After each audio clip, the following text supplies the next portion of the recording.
मित्रांनो, जय हिंद. पुणे रेल्वे स्टेशनवर आणि पुणे रेल्वे स्टेशनच्या जवळ असणाऱ्या यार्डमध्ये हे सर्व लोक पाण्याच्या खाली बाटल्या वेचण्याचा आणि त्याला भंगाच्या दुकानात विकण्याचं काम करतात. आणि काही लोक यापैकी स्टेशन परिसरामध्ये भीक मागतात. रेल्वे सुरक्षा बल पुणे यांनी या लोकांना पकडून हे किती वाईट आहे याविषयी यांना एक समुपदेशन केलं आहे. तुम्ही गावात का नाही राहत? तुम्ही दारू नाही पिली, तुम्ही व्यसन नाही केलं तर काही घरचे जमून घेतील की नाही? तुम्ही सगळेचे सगळे लोक, तुम्ही सगळे हट्टेकट्टे लोक आहेत. तुम्ही सगळे कुणाच्याही कडे कामाला गेलेत तर कमीत कमी 500 रुपये एका दिवसाचे 8 घंट्याची तुम्हाला भेटेल की नाही भेटेल?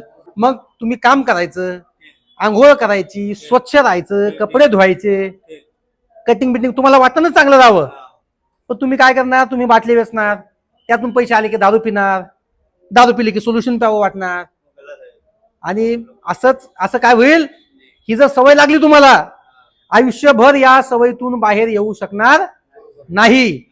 अहो, तुमचे आई वडील असतील, तुमचे बहीण भाऊ असतील, तुमचे मुलं बाळ असतील, तुमची बायको असेल, हा सगळा नशा पाणी सोडून द्या. चांगलं माणूस म्हणून दिला ना देवानी जन्म. हा बात तो राईट है, लेकिन तुम मानोगे तब तो. समजलं तुम्हाला? यानंतर जर तुम्ही रेल्वे स्टेशन परिसरात फिरताना आढळले, म्हणजे कसे असे भीक मागताना, पाण्याच्या बाटल्या वेचताना, झोपताना विनाकारण, तुम्हाला कुठं जायचंय आपलं काम करा, एक तिकीट घ्या आणि मग इज्जतीत या, तुमचा सन्मान केला जाईल. पण जर तुम्ही चुकीचे काम तुमच्या राहण्यामुळं, आता आपण इथं बसलोय, तुम्हाला कळतंय का किती घाण वास येतोय? येतो का नाही? कशाचा वास आहे हा? तुमच्या कपड्यांचा, त्या घाण बाटल्या व्यस्त त्यांचा. मग माणूस म्हणून आपण माणूस आहे का जनावर आहे? कोण आहे आपण? माणूस आहे ना आपण. अरे माणूस म्हणून जागा राजांनो. आता नशा कराल का यानंतर?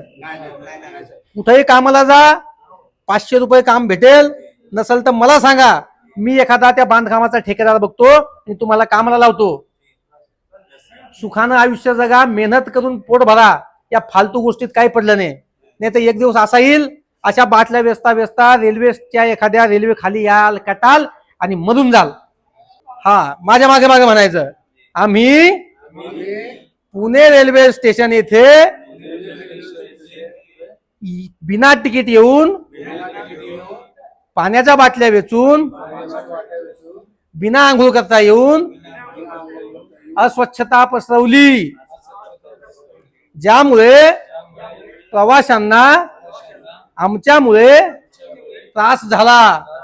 आम्ही भविष्यात असली चूक पुन्हा कधीही करणार नाही. आम्ही शपथ घेतो की